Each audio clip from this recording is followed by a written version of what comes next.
अस्सलाम वालेकुम। उम्मीद है आप सब लोग खैरियत से होंगे। चूँकि आज मैं बात करने जा रहा हूँ कल्टिवेटेड रेजिलियंस के ऊपर। ये बहुत ही हॉट टॉपिक है, इस पर लोग कभी भी तवज्जो नहीं देते। ये मैं आपको बताऊँ, it's all about emotions.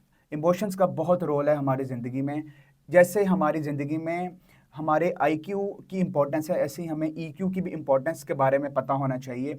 Emotions, कुछ इंसान को इमोशंस कंट्रोल करते हैं या फिर कुछ इंसान इमोशंस को कंट्रोल करते हैं। खतरनाक तब होता है जब इमोशंस इंसान को कंट्रोल करते हैं। आपको पता है कि आपका दिल दुखा है, आपने रोना है, आपकी आंखों से जो है वो आंसू जारी हो जाते हैं। इसी तरह जब आपका दिल टूटता है, आपको कोई चीज़ दुनिया में अच्छी नहीं लगती, आप कहते हैं कि सारी दुनिया बेकार है, उस टाइम आपने अपने इमोशंस को काबू कर लिया तो आप दुनिया के बेहतरीन इंसानों में जो है वो एंटर हो सकते हैं। जिस इंसान ने अपने इमोशंस को काबू कर लिया वो ज़िंदगी में कभी भी हार नहीं सकता। मेरे मेरे नज़दीक वो ज़िंदगी में कभी हार मान नहीं सकता। चूँकि कल्टीवेटिव रेजिलियंस का मतलब है कि आप गिर के आपने कैसे उठना है। देखें, फेलियर हर इंसान ज़िंदगी में कभी ना कभी फेस करता है। अप्स एंड डाउन्स लाइफ का पार्ट हैं। हमेशा इंसान जो है वो अरूज पर नहीं रहता, हमेशा इंसान पर जवाल नहीं रहता।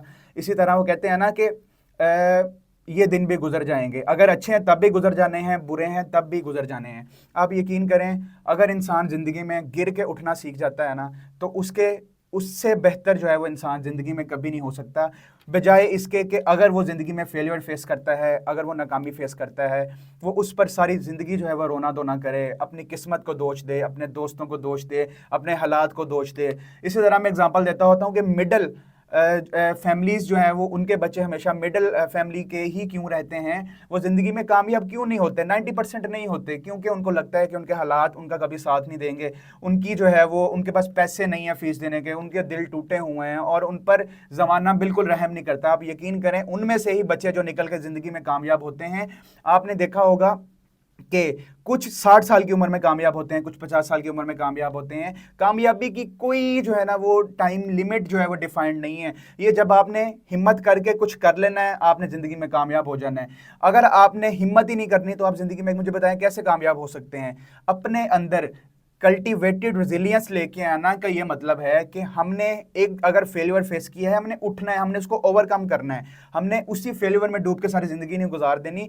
आप यकीन करें, जब एक इंसान फेलियर फेस करता है वो डिसअपॉइंट हो जाता है, जो कि कुरान पाक में फरमाया गया है कि डिसअपॉइंटमेंट इज अ सिन, मायूसी कुफर है। 6 मरतबा कुरान पाक में फरमाया गया है कि मायूसी गुनाह है, मायूसी गुनाह है। और आप यकीन करें, अल्लाह ताला तो फरमाते हैं ला तकना तुम मिन रहमतिल्लाह, तुम मेरी रहमत से कभी मायूस ना हो। तो फिर आप लोग कैसे मायूस हो सकते हैं? यार मुझे नहीं कभी जिंदगी में समझ आती कि इंसान कभी अल्लाह से भी मायूस हो सकता है, जिसने उसको पैदा किया, जो पत्थर में जो है वो कीड़े को रिज़्क देता है, तो वो आपको कैसे भूल सकता है? मुझे जिंदगी में नहीं समझ आती कि इंसान ऐसा सोच भी कैसे सकता है। इसीलिए अल्लाह ताला फरमाते हैं कि तुम्हें मेरे पे यकीन नहीं है, तुम मायूस होकर कुफर कर रहे हो।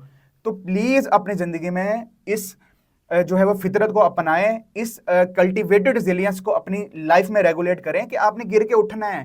गिरना इज पार्ट ऑफ लाइफ, लेकिन उठना भी पार्ट ऑफ लाइफ है कि आप उठ के स्टेप मूव ऑन करें। एक बजना शुरू किया, डूब गया, अगला करें। अगला जो है वो नहीं कर सकते, सर्विसेज दें, सर्विसेज नहीं दे सकते, आप कोई कुछ करें तो सही। जिंदगी में खाली हाथ बैठे रहेंगे तो सारी उम्र जो है वो आपने बैठे रह जाना है। तो प्लीज जिंदगी में अपनी कल्टिवेटेड रेजिलियंस लेके आएं, खुद को आगे मूव करें, फॉरवर्ड उन लोगों में लेके जाएं जो लोग कामयाब हैं। उन लोगों में बैठेंगे जो कामयाब हैं, तो आइंदा 5 सालों में आप भी जो है वो कामयाब होंगे। और उन लोगों के साथ अगर बैठेंगे जो खुद वेले हैं, तो आप भी वेलों में ही तस्वुर किए जाएंगे।